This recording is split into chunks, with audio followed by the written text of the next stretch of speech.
There are towns that carry their sins like scars under makeup, covered but never erased. The people smile on front porches, hang flags on picket fences, bless each other at Sunday service. But when the night grows too long and the shadows stretch wider than the streets can hold, those same smiles collapse into whispers, and the town becomes what it always was beneath the costume: a congregation of silence, of complicity, of looking away.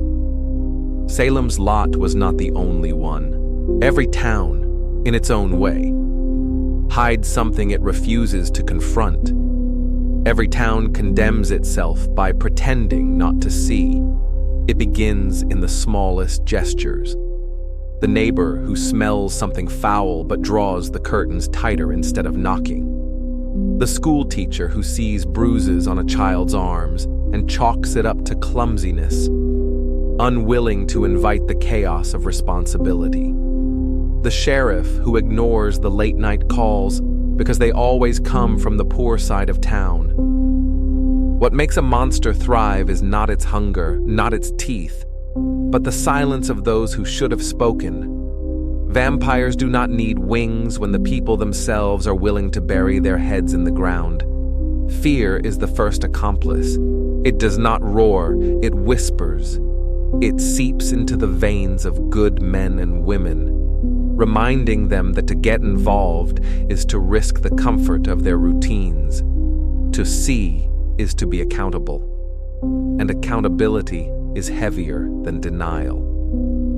Fear convinces the baker to serve his bread with a smile while he knows something is wrong with the boy at table 3. Fear makes the priest give sermons about light while never daring to enter the darkest homes of his parishioners. Fear lets entire communities fester because nobody is willing to become the first voice against the quiet. And yet, morality does not vanish. It corrodes.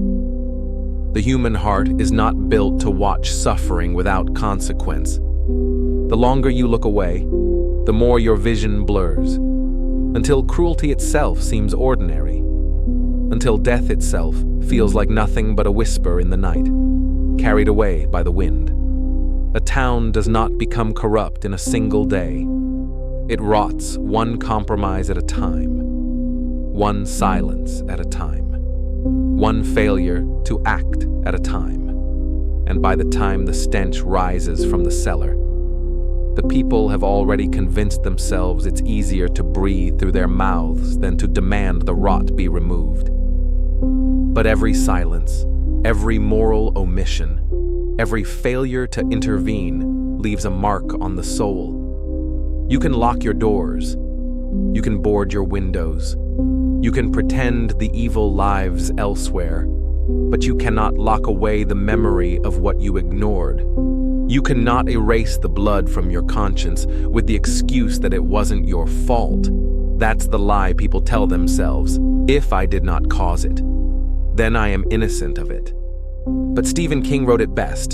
The town kept its secrets, and its secrets kept the town. Secrets are not passive. They eat, they consume, they turn ordinary men into accomplices, simply because they chose silence over truth. And so comes the struggle, the gnawing conflict inside every individual who has ever looked away. The father who ignores his daughter's cry because he doesn't want to admit what's happening in the next room.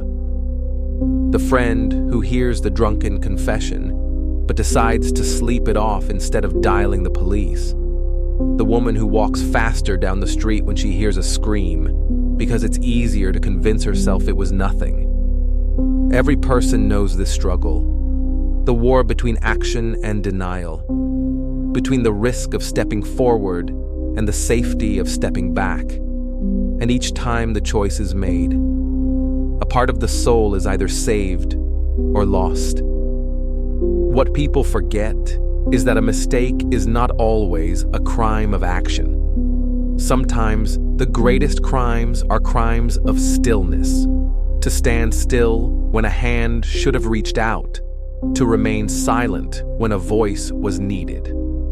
The criminal psychology of making a mistake often comes not from wickedness, but from weakness, from the desire to be safe, from the illusion that distance equals innocence. But safety is a fragile shield when evil grows unchecked. Salem's Lot is a story of vampires. Yes, but more than that. It is a story of a town that let itself be drained long before the monsters arrived. And yet, the question rises, what is the purpose of such suffering? Why does a town fall apart under the weight of its own silence? Perhaps it is to remind us that evil is never just an external force. It is an internal decision, the decision not to see, the decision not to act. Purpose is not found in waiting for heroes to rise. It is found in the ordinary man, the ordinary woman, choosing not to turn their head. Purpose is the mother who asks the question everyone else is afraid to ask. Purpose is the boy who tells the truth, even when it costs him friends. Purpose is refusing to allow silence to write the story of your life. But when purpose is abandoned, the outcome is inevitable. Evil thrives. The wolves are invited to dinner. The vampires move into the house next door. And the people adjust their lives around the darkness, learning to live in fear as though it were weather, as though it were something they cannot change. They build their identities on denial until one day denial collapses. And when it does, it is always violent. A massacre, a disappearance, a reckoning. Salem's Lot burned in the end, not because fire is the natural end of every town, but because the silence grew so heavy it demanded destruction. A society that pretends not to see condemns itself to the flames. Tell me, how many times have you looked away? How many times have you convinced yourself it was none of your business? That someone else would intervene? That the problem would solve itself? How many times have you chosen comfort over conscience? And how many of those times do you carry with you? A shadow that follows, no matter how brightly the day burns. Compassion is the antidote, but compassion is costly. It demands that you step into another's suffering, that you carry the burden they cannot carry alone. And yet, most people fear compassion more than cruelty. Cruelty is easy to explain. It is the monster under the bed, the stranger in the alley, the predator with sharp teeth. Compassion, on the other hand, asks for vulnerability, for courage, for sacrifice. It asks you to break the silence of your own comfort and risk being wounded in the process. And so, many choose the easier path, the path of blindness, convincing themselves that they are kind people because they have not harmed anyone directly. But kindness without action is nothing but another form of cowardice. In every small town, there are those moments when you see someone falter, someone break, and you know instinctively that a word could save them or destroy them. To remain silent is to participate in their undoing. To speak is to risk being shunned, mocked, or accused. It is in these fragile moments that the weight of morality presses hardest, and yet, so often, the town decides to protect its image rather than its people. A clean front yard is valued more than a safe household. A quiet neighborhood is more precious than a child's safety. And when silence is chosen again and again, compassion withers like a plant left in the dark. But the inner turmoil never dies. It festers. Those who look away are haunted by the knowledge of what they could have done. The mother who didn't intervene when she heard shouting next door. The man who drove by the woman weeping on the roadside. The teacher who didn't report the bruises. At night, when they lie awake. They see the ghosts of their inaction. They tell themselves stories to quiet the guilt, that it wasn't their place, that it wasn't their responsibility, that they didn't have proof. But the conscience knows. It always knows. And the more it is denied, the more it claws its way to the surface, demanding to be heard in dreams, in memories, in passing glances that never leave. It is this internal conflict, this unbearable marriage of guilt and denial, that drives people toward desperate rationalizations. Some bury themselves in work, pretending productivity absolves them. Others cling to religion, praying for forgiveness for sins they never dared name. Some grow bitter, angry at the very victims they failed to help, as though blaming them could erase the memory of their own silence. And slowly, the town as a whole becomes a theater of repression, where everyone knows the truth but nobody dares say it aloud. Secrets sit in pews beside prayers. Lies mix with laughter at barbecues. And beneath every smile is the gnawing question, what kind of person am I really? Because when the mask slips, when denial no longer holds, a chilling truth emerges. The evil outside was never greater than the evil within. Vampires, monsters, killers, they are easy to identify, easy to point at. But what about the evil that wears the face of your neighbor, your friend, your family? What about the evil that is not an act of violence, but an act of omission? The mother who knew, the sheriff who ignored, the priest who chose his reputation over his flock. This is the horror that Salem's lot whispers into our ears, that evil survives not because of its strength, but because of our surrender. And still, there is the possibility of redemption for some. The breaking point comes too late, when the fires are already burning, when the bodies are already buried. But for others, there comes a moment when they can no longer stomach the silence, when their conscience finally outweighs their fear. These people rise, not as heroes in the traditional sense, but as flawed human beings who finally choose to act. They stumble, they fail, but they try. And sometimes, even the smallest act of courage, a phone call, a question, a refusal to remain silent, becomes the spark that prevents the entire town from collapsing. Redemption is never clean. It does not erase the blood already spilled, but it offers a path forward, a chance to break the cycle of looking away. And so the real struggle is not between good and evil in some abstract sense. It is between silence and voice, between denial and recognition, between the easy lie and the painful truth.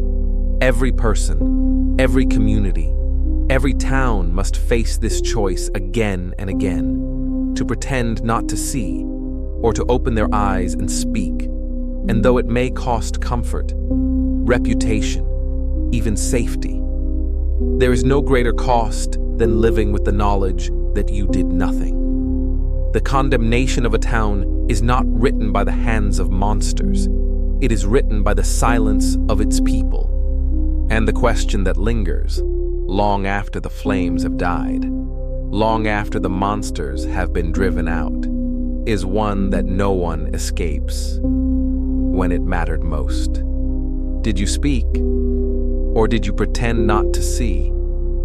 There is a terrible beauty in human hesitation, that single breath before action, that heartbeat before decision, where the mind trembles between intervention and withdrawal. It is in that sliver of time that morality is truly revealed, not in the grand speeches, not in the vows of righteousness, but in that moment where instinct whispers help and fear whispers hide.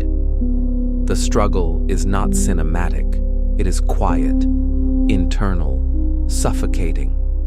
And yet, entire worlds collapse or are rebuilt in that space between breath and action. Consider the father who sees his son bullying another child in the schoolyard.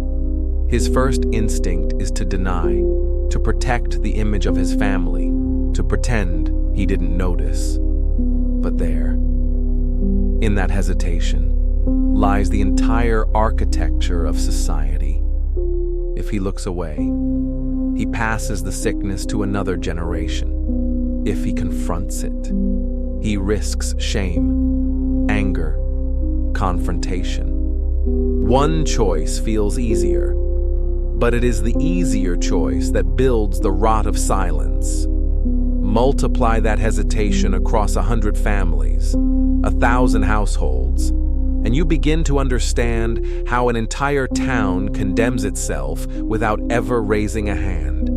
Inside each person, there is an unspoken courtroom where every silence is judged. The mind may defend itself with excuses, but the heart plays prosecutor, relentless in its accusation. You saw, you knew, you could have done something. This trial is endless, replayed in dreams, in sudden pangs of guilt when you see someone else suffer, in the way a certain street corner can make your chest tighten.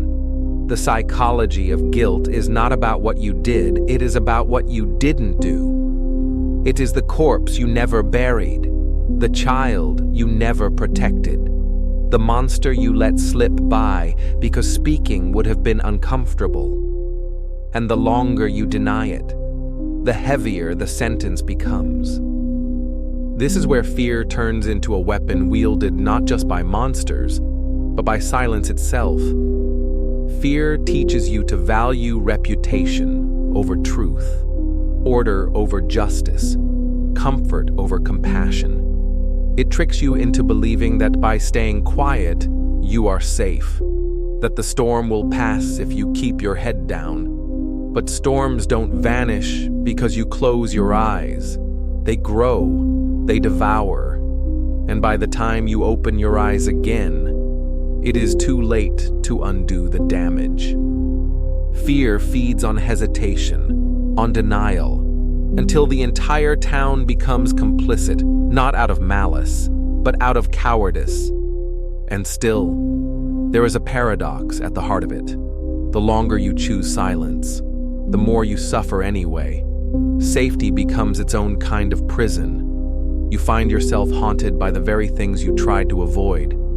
You replay the sound of that scream in the distance. You see the flash of those bruises in the corner of your mind. You recall the hush in the church when everyone knew, but nobody dared to speak. This is the cruelest punishment of all. Not the wrath of the monster, but the slow disintegration of your own soul under the weight of what you refused to see. The tragedy of a town like Salem's Lot is not that monsters invaded. It is that the people were already halfway undone before the first shadow crossed their threshold. They had built their lives on silence, on denial, on the fragile lie that peace can exist without truth. And so when the vampires came, they found a community already conditioned to look away, already trained to avoid the evidence of horror. The true infection was not fangs in the throat, but silence in the heart. And isn't that the same story we see repeated in our own world, in our own neighborhoods, in our own homes? We pretend the darkness is fiction, that Salem's Lot exists only on paper, but the truth is far more disturbing. The monsters change their masks, abusers, bullies, corrupt leaders, predators hiding in plain sight, but the towns remain the same, closing their eyes, folding their hands, convincing themselves that silence is survival. So the question echoes, louder now, unavoidable. What happens when the silence becomes unbearable, when the weight of inaction crushes the last ounce of denial? Some will collapse into madness, unable to bear the guilt, Some will lash out, desperate to shift blame. And a few, only a few, will rise, trembling but resolute, and choose to see at last. They will speak. Even when their voice shakes, they will act. Even when their hands tremble. And in doing so, they will begin to redeem not only themselves, but the town that condemned itself by pretending not to see. But redemption always demands a price. It demands confession, sacrifice, exposure. It tears open wounds that the community worked so hard to bury. It drags the secrets out into the light, and the light is never gentle. That is why so few take that path. But for those who do, there is no other way forward. Silence must be broken, no matter the cost, or else the town will burn, not by fire, but by its own refusal to face the truth. And so, the lesson lingers. Like ash in the air, a community that builds itself on silence is already halfway to the grave. The condemnation is not in the monster's arrival, but in the people's choice to close their eyes. The truth is, pretending not to see is itself an act of creation. Each silence builds another brick in the wall that separates us from our own humanity. We tell ourselves it is neutrality, but it is not. It is complicity. It is choosing the side of the abuser by refusing the side of the victim. And with each refusal, the world becomes colder, emptier, more dangerous, not just for others, but for ourselves. Because one day, the silence we gave to another may be the silence others give to us. And then we will know what it feels like to cry out into the void and hear nothing but the echo of our own voice. This is why evil never needs to roar. It thrives on whispers, on silence, on the shuffle of feet turning away. And every time you convince yourself that your inaction spares you from guilt, you have already surrendered a part of your soul. That is the quiet genius of cruelty. It makes accomplices of ordinary people, not by corrupting them with violence, but by seducing them with comfort. Salem's lot was not destroyed because evil was stronger than good. It was destroyed because good people chose the ease of blindness over the difficulty of vision. And yet, there is something else hidden in the wreckage of silence, the possibility of awakening. There comes a point when the silence itself becomes unbearable, when the air grows too heavy with secrets to breathe, when denial no longer soothes, but suffocates. And in that moment, some people break, but others, just enough to matter, rise. They become unwilling to carry the lie one day longer. Their voices crack open the wall, and the wall, though fortified by years of silence, begins to crumble at the first true sound of defiance. One word spoken in truth has more power than 100 silences wrapped in fear. The inner turmoil of this choice is what defines us. You feel it in the chest, like a stone pressing down. You feel it in the stomach, twisting with unease. You feel it in the throat, choking the words you want to speak, but cannot. This turmoil is not weakness. It is evidence that your humanity still lives, that the part of you which longs for compassion, for justice, for courage, has not yet been buried by fear. The turmoil is the battlefield where your future self is forged, and the outcome depends on whether you allow silence to win or whether you dare to speak. But speaking is not without consequence. Once you speak, you cannot return to silence. Once you act, you cannot retreat into ignorance. This is why so many hesitate, so many falter. It is not the act of speaking that terrifies them, but the permanence of it, To break silence is to declare yourself against the town's lie. To break silence is to stand exposed, vulnerable, marked as different, and in small towns, as in the world at large. There is no punishment harsher than being cast out from the false peace of conformity. That is the cost of truth. And yet, what is the cost of silence, if not the death of everything you might have been? So the cycle continues. Fear breeds silence. Silence breeds complicity. Complicity breeds ruin, until, at last, the town is nothing but a shadow of what it once claimed to be. And when the reckoning comes, as it always does, the people look back and wonder, how did it happen? How did we fall? And the answer is always the same, not with a bang, not with an invasion, not with a monster's bite, but with silence, with neighbors looking the other way, with families protecting their own comfort instead of another's child, with priests blessing the air while ignoring the cries at the door. That is how towns die. That is how souls die. And yet, you are here, listening, which means the silence has not yet won, which means there is still a chance for you, for me, for all of us. The condemnation of Salem's lot is not locked in history. It is a warning written in blood, a mirror held to our faces.